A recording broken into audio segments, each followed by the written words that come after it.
Hello, good evening everybody. आज हम लोग न्यूक्लियाई चैप्टर में एक इम्पॉर्टेंट टॉपिक पढ़ेंगे, बाइंडिंग एनर्जी पर न्यूक्लियन, और उसी का ये बाइंडिंग एनर्जी कर्व बनाया है। तो सबसे पहले ये देखिए, ये कर्व हम लोग कैसे बनाएंगे थोड़ा आसानी ढंग से।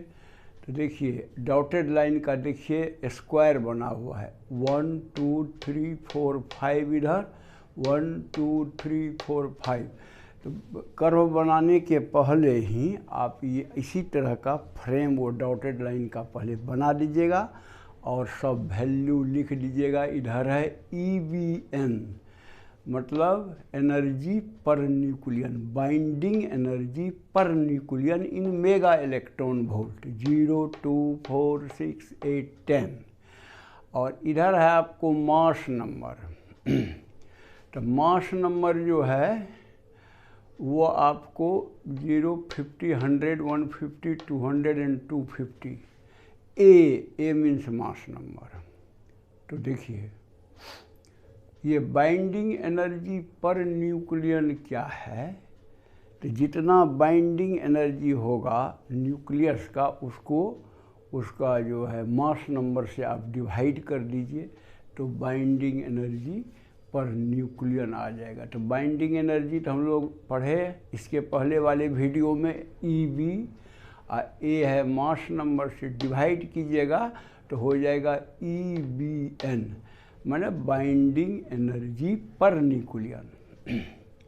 ये बहुत ही न्यूक्लियर फिजिक्स में बहुत ही इम्पॉर्टेंट मतलब जो आइटम है, बाइंडिंग एनर्जी पर न्यूक्लियन। तो इसको जानने से हमको पता चलता है कि कोई भी एलिमेंट का जो न्यूक्लियस है वो कितना स्टेबल है, या तो वो टूटने वाला है या दो ठो मिल के कंबाइन कर जाएगा। तो ये सब सारा चीज़ का स्टडी हम लोग इसमें करेंगे। तो देखिए, ग्राफ बनाया हुआ है, ग्राफ में कौन कौन आइटम को मोटा मोटी दिखाया गया है। देखिए, ये है हाइड्रोजन का आइसोटोप H12, कहने का मतलब ड्यूटेरियम। ये देखिए helium 4, lithium 6, ferrum iron 56, molybdenum 100 and uranium 238। इतना ही को मोटा मोटी, ताकि ये गाइडलाइन मिल जाए कि किस टाइप का होता है बाइंडिंग एनर्जी ग्राफ। तो देखिए, इसमें से क्या ऑब्जर्वेशन आता है, वो दो ऑब्जर्वेशन इम्पॉर्टेंट लिखा हुआ है। क्या है कि middle weight nuclei, middle weight किसको कहते हैं, तो जिसका मास नंबर 30 से बड़ा हो लेकिन 170 से छोटा हो, उसको हम लोग कहते हैं मिडिल वेट न्यूक्लियाई या मिडिल मास न्यूक्लियाई। तो इसमें आप क्या देख रहे हैं, ये देखिए Fe आयरन का सबसे ज़्यादा EBN है, और ये तो आप देख ही लिए कि मिडिल मास नंबर का जो न्यूक्लियाई है, यानी 30 से 170 जिसका मास नंबर है, वो ज़्यादा स्टेबल है। यहाँ से देखिए, मान लीजिए मोटा मोटी ये 30 है, ये 8 वाला जो है 30 है, और ये मान लीजिए मोटा मोटी देखिए 150 है ना, 170 मान लीजिए। तो ई पोर्शन का जो न्यूक्लियाई है वो काफ़ी स्टेबल है, स्ट्रॉन्ग है। क्योंकि उसका बाइंडिंग एनर्जी पर न्यूक्लियन बकिया उससे कम या उससे ज़्यादा मास नंबर वाले से ज़्यादा है, इसलिए वो मोर स्टेबल है। तो वही कहता है EBN is practically constant for nuclei of middle mass number, माने A between 30 and 170। मोटा मोटी कांस्टेंट है, थोड़ा इधर ये है, लेकिन ऐसा ही समझिए 30 to 170 जो है वो करीब करीब मोटा मोटी एक ही है। The curve has maximum of about 8.75 mega electron volt for Fe माने आयरन। देख रहे हैं 8 से ऊपर है, 8.75 मानिए करीब, और यूरेनियम का है आपको 7.6 मेगा इलेक्ट्रॉन वोल्ट। अच्छा, ये तो पहला ऑब्जर्वेशन आपने देखा कि मिडिल वेट न्यूक्लियाई का ऑलमोस्ट कांस्टेंट होता है EBN।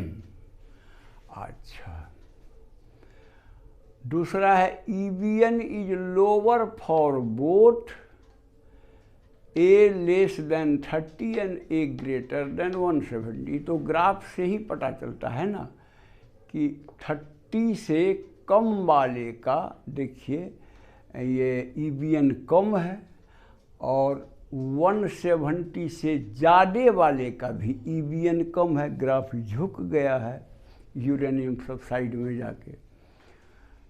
तो ये दोनों ऑब्जर्वेशन हम लोग देखते हैं ये इस कर्व से। तो इससे क्या इन्फेरेंस, इससे क्या कंक्लूजन ड्रॉ किया जाता है ये ऑब्जर्वेशन से। तो देखिए ये 4 इम्पॉर्टेंट कंक्लूजन ड्रॉ किया जाता है। क्या है कि nuclei of middle mass number are the most stable. जो आपको बोले थे पहले कि मिडिल मास नंबर यानी 30 to 170 का जो न्यूक्लियाई है वो ज़्यादा स्टेबल है। क्यों भाई स्टेबल है ज़्यादा? तो उसका EBN सबसे ज़्यादा है, माना बकिया सबसे इस रेंज में 30 to 170 में। और इससे एक ये भी निकलता है कि nuclear force is short ranged, माना न्यूक्लियर फोर्स का रेंज बहुत कम होता है, शॉर्ट रेंज होता है। इससे ये भी कंक्लूजन निकल रहा है। अच्छा, दूसरा है सम न्यूक्लियाई, माने जो जिसका कि मास नंबर 30 से कम हो। 30 मान लीजिए ये पॉइंट है, इससे अगर कम हो तो सम न्यूक्लियाई हुई mass number is less than 30 have peaks. Peaks चोटी टाइप का बना हुआ है, देखिए यहाँ हीलियम का हैव पिक्स। ठीक से समझिए, सम न्यूक्लियाई जिसका मास नंबर लेस देन 30 है have peaks whose mass number माने A इज मल्टीपल ऑफ 4। ऐसे जो पिक्स बनाते हैं A लेस देन 30 वाले न्यूक्लियाई से, उसका जो मास नंबर है वो 4 का मल्टीपल होता है। जैसे एक तो एग्जाम्पल आपको दिया हुआ है यहाँ हीलियम का तो 4 होता ही है, तो वही कहता है multiple of 4 and whose EBN is greater than neighbours. और इसका देखिए ना पीक बनेगा यानी चोटी बनेगा, तो इसका माने EBN सबसे ज़्यादा है। इसीलिए अपने नेबर से अगल बगल हीलियम का मान लीजिए अगल बगल जो भी है, लिथियम उथियम जो भी है, उससे उसका मास ये बाइंडिंग एनर्जी पर न्यूक्लियन ज़्यादा होगा, EBN ज़्यादा होगा। और यही बताता है कि अल्फ़ा पार्टिकल जो है वो काफ़ी स्टेबल पार्टिकल है। अल्फ़ा पार्टिकल क्या है? हीलियम न्यूक्लियस है, He4। तो कहने का मतलब अल्फ़ा पार्टिकल की स्टेबिलिटी को ये समझाता है कि पिक बनता है, और पिक जो बनता है उसका मास नंबर जो होता है मल्टीपल ऑफ 4 होता है। अच्छा, ये हुआ। और तीसरा देखिए, तीसरा है कि अगर बहुत बड़ा न्यूक्लियाई हो, यानी ज़्यादा मास नंबर का, सपोज 240 का, और 240 का आप यहाँ देखिए 170 से आगे बढ़िएगा, 240 यूरेनियम से भी आगे चला जा रहा है, तो कहने का मतलब उसका EBN कम हो जाता है, कम रहता है ज़्यादा हैवी न्यूक्लियाई का। एक तो एग्जाम्पल दिया हुआ है कि मान लीजिए कि मास नंबर 240 है, लेकिन वो जब टूट के दो बराबर, मान लीजिए 120 में टूटता है, तो क्या होगा, वो 120 का है EBN ज़्यादा होगा। क्योंकि आप यहाँ देख सकते हैं 120 आएगा है इस रेंज में, जो 8 वाला लेवल से अप है, यानी बड़ा न्यूक्लियाई अगर टूटेगा तो स्ट्रॉन्गर मतलब न्यूक्लियाई बनेगा, मोर स्टेबल न्यूक्लियाई बनेगा। इसका मतलब है मोर स्टेबल कब होता है, जब कंबाइन टूटने में आपको एनर्जी निकले, एनर्जी निकलेगा तब वो मोर स्टेबल होगा। और ये जो इस प्रोसेस में एक बड़ा न्यूक्लियाई टूट के फ्रैगमेंट्स बनता है, 2 या 3 जो भी बनता है, इसी और उससे एनर्जी निकलता है, इसी प्रोसेस को न्यूक्लियर फिशन कहते हैं। यानी न्यूक्लियस का टूटना, न्यूक्लियर फिशन, एटम बम वगैरह या पावर प्लांट में न्यूक्लियर फिशन होता है, ये जानिए। अच्छा, दूसरा चौथा नंबर में देखिए कि इफ 2 वेरी लाइट न्यूक्लियाई, माने 10 से भी जिसका कि कम हो, मास नंबर मतलब A लेस देन या इक्वल टू 10, मास नंबर बहुत छोटा हो, जैसे यहाँ उदाहरण ये दिया हुआ है हाइड्रोजन का आइसोटोप ड्यूटेरियम का, ड्यूटेरियम का एग्जाम्पल दिया हुआ है एक ठो। यहाँ कहता है इफ़ 2 वेरी लाइट न्यूक्लियाई, जिसका कि मास नंबर 10 या 10 से कम हो, वो कंबाइन करता है, कंबाइन करके हैवी न्यूक्लियस बनाता है। तो ये तो सबसे कम है, जो बनाएगा हाइड्रोजन मिल करके या ड्यूटेरियम मिल करके हैवी होगा ही, यानी हैवी होगा तो उसका कहने का मतलब ये बढ़ जाएगा EBN, यानी वो मोर स्टेबल हो जाएगा। तो मोर स्टेबल हुआ तो इसका मतलब ये हुआ कि एनर्जी निकला, तब स्टेबिलिटी हुआ, जैसा ऊपर में 3 नंबर में हम लोग बोले हैं। तो इस तरह से लाइट न्यूक्लियाई मिल के जो हैवी न्यूक्लियस बनता है और जिसके कारण की एनर्जी निकलता है, इसी प्रोसेस को कहते हैं फ्यूजन। और आप जानते हैं हम लोगों का सबसे बड़ा एनर्जी का सोर्स सन है।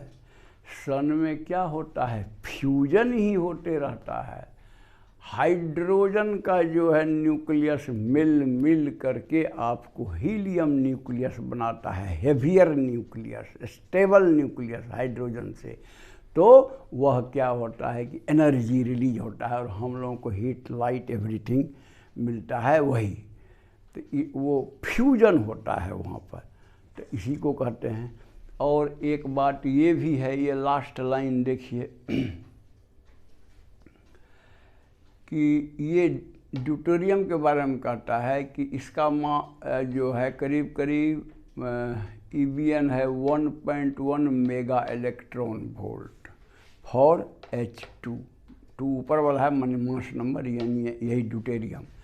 हैंस कैन स्प्लिट, ये जब कम अगर ठीक है तो ये भी स्प्लिट करके न्यूट्रॉन एंड प्रोटॉन, क्योंकि ये कंबाइन भी कर सकता है, तो मान लीजिए हेवियर न्यूक्लियस देता है, लेकिन ये टूट भी सकता है प्रोटॉन एंड न्यूट्रॉन में, तो उस प्रोसेस को कहा जाता है photo disintegration of A deuteron. तो यही आपका बाइंडिंग एनर्जी पर न्यूक्लियन के बारे में है। सिंपल ही है, बड़ा शॉर्ट में एकदम लिखा हुआ है। फोटो भी मैं समझता हूँ कि ठीक ही बना हुआ है। सिंपल फोटो, ब्रेक नहीं है, देखिए एकदम कंटिन्यूअस कर्व है। तो कहने का मतलब इसको अब बनाने का तरीका भी मैंने बता दिया, कैसे अच्छा फ़ोटो बनेगा, थोड़ा सा बढ़िया, मतलब जो प्रोपोर्शनल होना चाहिए। तो इसी तरह से पहले ग्रिड खींच दीजिएगा आप 5 भाग का 5 5, और तब बनाइएगा वो सब वैल्यू। ये थोड़ा सा प्रैक्टिस कर लीजिए, बहुत अच्छा रहेगा। तो अगर आपको पसंद है तो आप इसे लाइक कर देंगे, और जो सब्सक्राइब नहीं किए हैं और वीडियो देखते हैं तो सब्सक्राइब कर दीजिएगा, ताकि हमको भी कुछ मोटिवेशन मिलेगा। दूसरे को मदद करना है तो व्हाट्सएप वगैरह से शेयर कर दीजिएगा, उसको भी मदद मिलेगा।